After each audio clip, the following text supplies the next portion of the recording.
Gledate oddajo Klepet ob kavi. Hvaležno pozdravljeni, dobrodošli. Danes bomo govorili o čudežnih ozdravitvah in tehnikah samourejanja. V moji družbi pa je izjemna ženska, zagotovo ste zanjo že slišali, dr. Mira Omerzelj-Mirit. Lepo pozdravljeni, dobrodošli.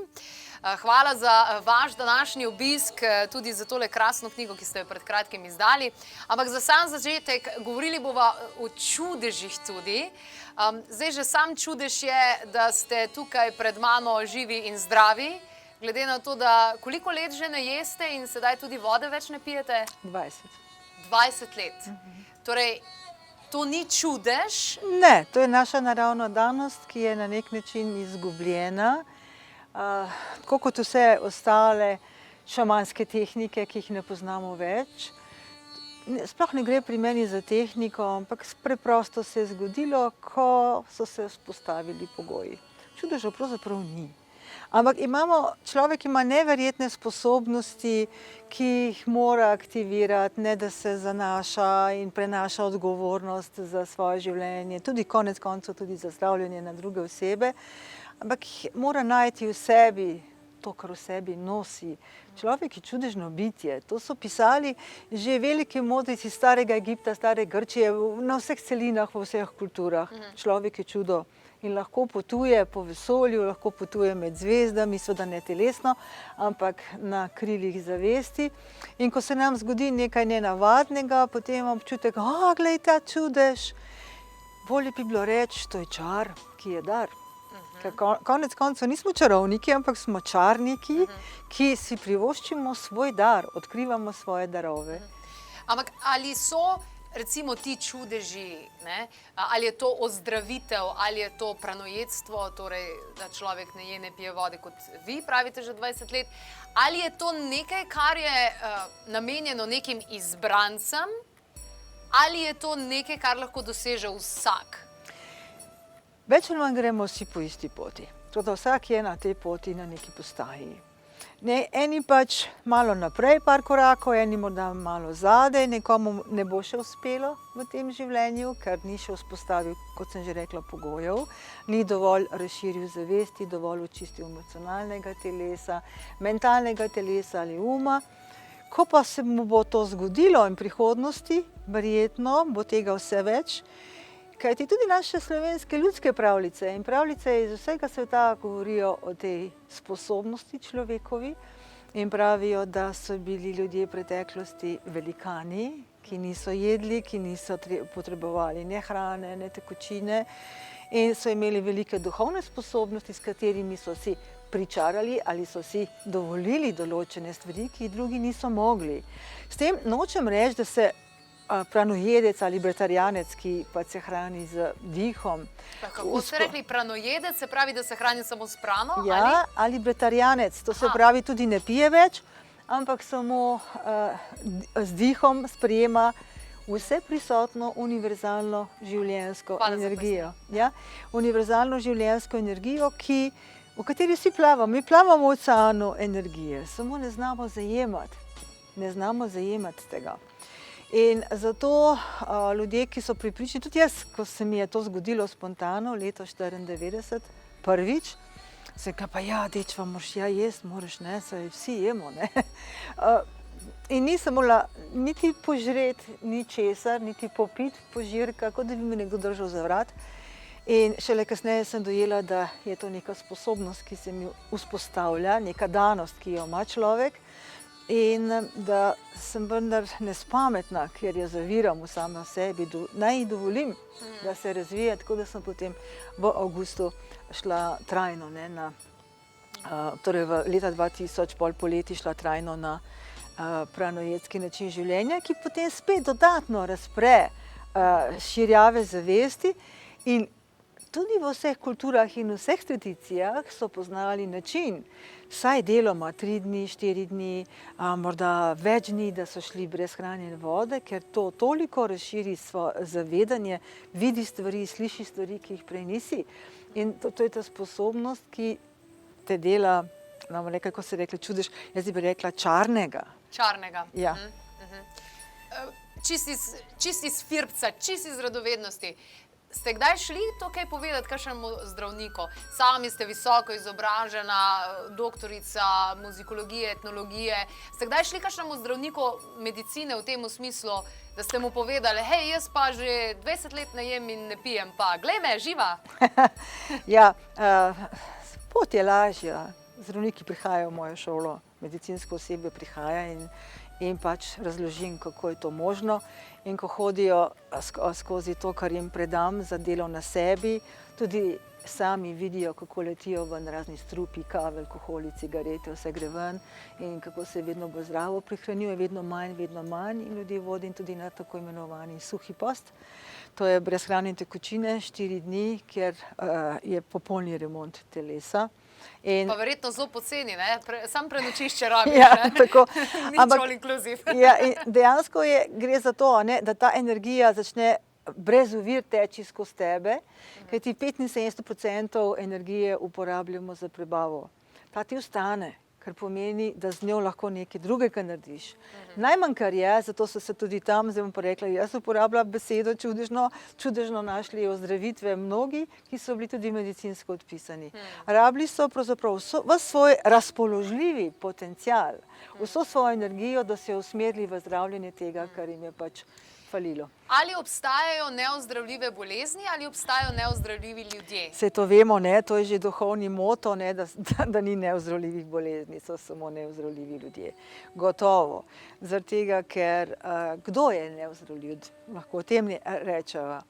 Ja, ta trmasti, ne, pa duhovno ozki, zaprti, kjer nočejo slišati, da nismo samo fizična bitja, da smo tudi duhovna bitja, kozmična bitja, eterična bitja. In ko sprejete ves potencial, očistite svoje čustva, svoje telo, se seveda začnejo dogajati, tako kot v običajnem jeziku pravimo čudeži, kar to niso, so samo naše danosti.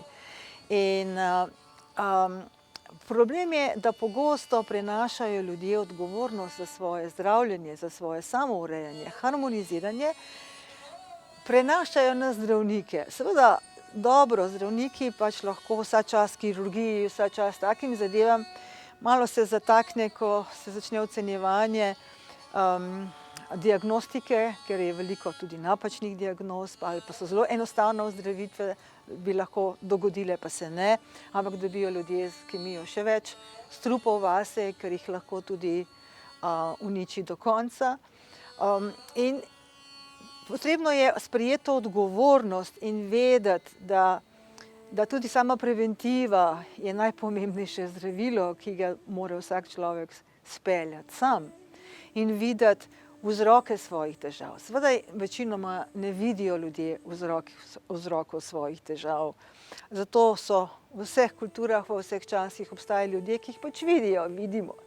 Z enim skupnim jezikom smo mi rekli tudi šamani, ki pa tudi ta izraz ša je modrost, man je človek, šaman je modri človek, kot en splošni izraz je danes zlorabljen in ga povezujejo z drogami, ker ti pravi šaman nikoli ni uporabljal drog.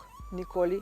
Samo v ekstremnih primerih, morda v nekih posebnih znanjih, danes pa zlasti mladi drvijo, kar ne gremo zdaj malo v Južno Ameriko na ayahuasko in kdo ve kaj, in se sploh ne zavedajo, to imajo zdravniki prav, ko so opozarjali, da zasluzi polje. Vsaka droga, vsak opijat zasluzi polje, eterično polje, aurično polje in univerzalna življenjska energija ne more teči skozi nas. Tisto, kar je bistvo, je, da človek sam pri sebi naredi tiste korake, da toliko razširi zavest in zavedanje in da sprejme to življenjsko energijo, v kateri vsi plavamo, in da se nauči zajemati to življenjsko energijo za svoje dobro in za svoje harmoniziranje. Berem v tej knjigi zgodbo o bolnem dekletu, ki je želelo postati šamanka, vedunja. Dejansko tudi določene informacije, kakšen vpliv ima na energijsko telo, nefizično telo, vsi ti postopki, transfuzije, zdravila. Nam lahko poveste kaj več o tem? Ja, namenoma sem za to knjigo izbrala, ki je tako za terapevte kot za bolnike in umirajoče, ker se konec koncev življenje ne konča, ko fizično telo ne umre. Sem izbrala v bistvu neko zgodbo neke deklice, ki je imela levkemijo in celo življenje je želela in je iskala način, kako bo ozdravela in se je lotila tudi šamanskih tehnik. In problem je v tem, da vse te kemija, prevelika doza kemije, kot sem že rekla, ali pa opijatov protibolečinskih, toliko zasluzi to polje, da ne dobimo univerzalne življenjske energije dovolj, še manj za zdravljenje. In ljudje začnejo pešati, tudi zdravilne moči telesa, logosa telesnega, ki pravzaprav ureja, kajti nič ne ureja, nič ne zdravi. Ne zdravi niti kemija, niti energija, ampak to so podporniki naš telesu, logos ima svojo pamet, telesni logos ima svojo pamet in preusmerja, to smo preverjali tudi z aparaturami, preusmerja tja, kamor je najbolj treba, da se domi ne podrejo. Sama transfuzija, o tem je bilo veliko napisanega, sama transfuzija ima lahko zelo globalne probleme, pa nikoli ni samo transfuzija, še antibiotiki, ker tudi neodgovorno jemanje antibiotikov lahko povzroči zasluzenost polja in mednarodne zdravstvene organizacije že delajo veliko na tem, ker so ugotovili, da čez nekaj let sploh ne bomo imeli več nobenega antibiotika, ki bi prijel, ker so ljudje že preveč navajeni in preveč pod tem vplivom. Transfuzija spremeni človekovo osebnost, mentaliteto, duša zaznava stvari, ki niso njegove, lahko jih tudi odkloni, to vejo zdravniki, totalno. Lahko odkloni vse tujke, kar transfuzija tudi je, zato recimo aboriđini ali pa nekateri v drugih kulturah, Indijanci, Tibetanci nikoli ne dovolijo transfuzije. Reši grejo na ono stran. In potem sva tam, zakaj na vsako ceno držati ljudi v nekem življenjskem ciklu, ki nima več vrednosti življenja, ker konec koncev krogotok življenja je in življenje, in smrt, in posmrtno, in konec koncev spet vračanje. To je tako v vseh kulturah, ne samo v naši, samo naši, ne, sem hotela reči. In se moramo spoprijeti tudi s temi drugačnimi vrednotami, ki so se izgubile v zadnjih 1500 let, 2000.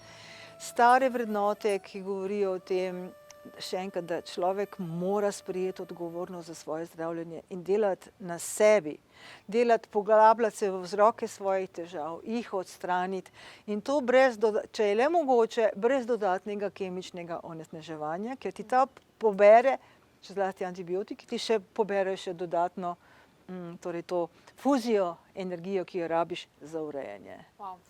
Nadaljujeva tale pogovor, tale trenutek hitro pregledamo aktualne dogodke in potem še nekaj informacij, kar se tiče same smrti, kako bi morali na njo gledati, kako bi jo morali sprejemati in ali se jo moramo bati.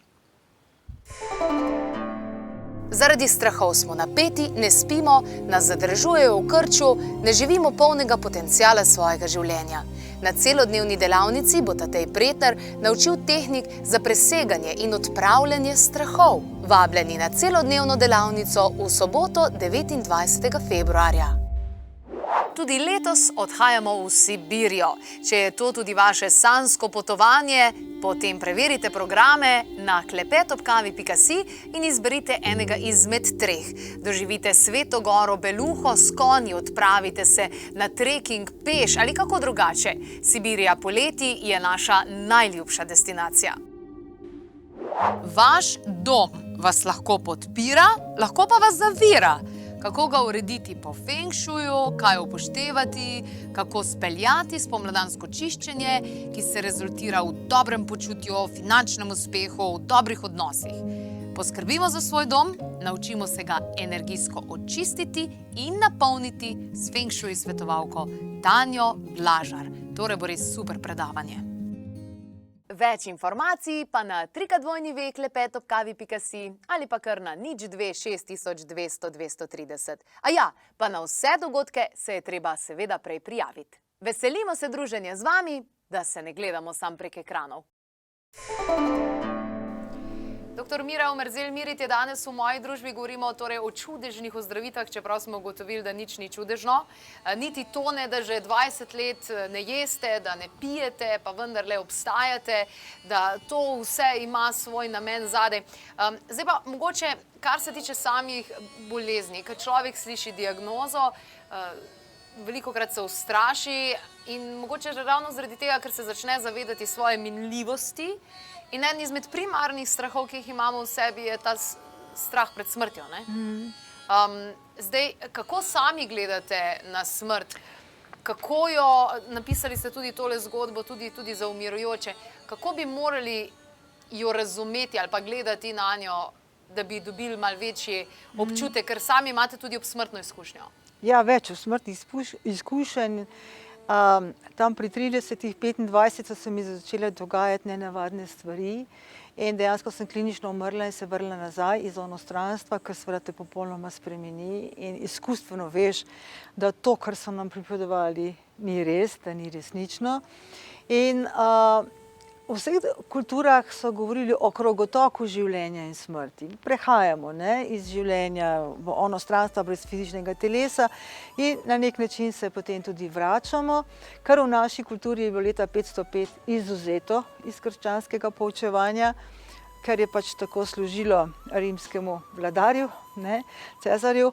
In takrat so se začele povečevati strahovi pred onostranstvom. Ko sem prvič prišla iz onostranstva in imela stik s to prvobitno svetlobo, logosom, univerzalno inteligenco, sem doživela neizmerno, nepopisno radost, veselje. In mnogi umirajoči, ki grejo po naravni poti, s čim manj kemije na ono stran, doživljajo to radost, sem gotovila tudi kasneje, ko sem po smrti vodila ljudi onostranstvo, samo malo, to sem hotela povedati. In ta onostranskost, ko jo doživljaš in ko je ljudje, ko gredo brez fizičnega telesa, je čista radost. Jaz sem samo govorila, hočem domov, nisem razumela, kaj v prvem stiku in nikoli me ni bilo strah smrti, zato ker sem nekje na nezavednih ravneh čutila, da je to eden od tistih potovanj, ko sem bila v Indoneziji in vidim neko veliko slavje, pa vprašam, kaj pa vi počnete tukaj? Ja, pravi, spremljamo mrtvega na ono stran. In dva orkestra sta igrala, ljudje so se pogovarjali, bili radostni, ker je bila lekcija tukaj končana. Seveda, dostikrat, ko se spoprijemamo z težkimi boleznimi, ki se običajno najdejo s smrtjo, izidejo s smrtjo, mnogi ne sprejemo te možnosti in se borijo, namesto da bi sprejeli lekcijo, kaj jim bolezen govori, kakšne spremembe je treba izpeljati, če hočejo živeti. So pa tudi mnogi, ki so preprosto čutijo, da onostranstvo ni bobov. Da ni bobov. Omenili ste čim manj kemije. Torej, umirujoči, ki ima polno zasičeno telo z takimi in drugačnimi zadevami, pa nekdo, ki je torej zavrnil protibolečinske zadeve in bo umrl drugače ali kako? Absolutno. In dejansko tisti, ki ima zasluzeno polje za opijati, ne zlasti pred smrtjo, da ne bi bolelo in ne vem kaj, težko odide. Take esence težko odidejo in pravzaprav je tisti, ki grejo po naravni poti in brez teh substanc v svojem polju, je odhod lahkoten in radosten. Če ne, sicer je težaven in poln žalosti. Kaj je glavno sporočilo najnega današnjega pogovora? Ljudje so slišali ogromno. Prvič, da obstajajo v Sloveniji ženske, ki ne je in ne pije, da ne obstajajo čudeži, da je vsaka bolezen tista, ki jo lahko z nekim samourejanjem presežeš, da imamo samozdravilne sposobnosti, ki so nam dejansko dane. Vse ostalo je podpora. Kaj pa mogoče v odgovornosti je tukaj, kje se začne razumevanje, zavedanje vsega tega, da bomo imeli lepši obstoj tukaj na zemlji, kjer se učimo? Ja, stvari se začnejo že pri osnovnih učenjih, to se pravi že v družini, kasneje skozi izobrazbo. Medicina, takšna kot je, se vidi tudi, da rahlo že razpada, vedno več zdravnikov išče alternativne poti, manj boleče, manj uničujoče, kar je zelo dobro in jaz upam, da nekoč boste stopili skupaj tako uradna medicina kot vsa iskanja na področjih recimo duha in energije, ker konec koncev nismo samo fizično bitje, kajti če telo nima energije, je mrtvo. Je mrtvo. Videti je enako, pa vendar je mrtvo. Ne? Hvala lepa za ta sporočila.